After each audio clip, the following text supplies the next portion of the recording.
opisina dre Oo. sa PWD sa Manungol. Manungol, Barangay Manungol. Indot ka lang opisina bagong open.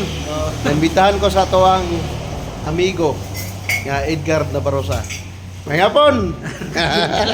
Hindi ko ipagkakatiran ako. Mo ni pinakakaraan ako. Karaan og bagtikan o sama. Kasi tawag ko ni pinakabutan og mayong kauban si Nabarosa Edgar. Shout out mga Nabarosa family sa tong lugar ninyo sama. Sa Pantukan. Ano pantukan? Narabang pantukan si agi-agi na. O sa inyo ha. Barangay Manungol. Barangay Manungol. Usa puro kay dre. One A, rambutan. Walang 1A. Shout out sa inyo ha. Salamat sa inyong pag-imbita dere sa inyong opisina sa PWD dere sa Barangay Manungol. Barangay Manungol. I-post na niya niya. Kita lang ako. Salamat. Mayong hapon. Bye.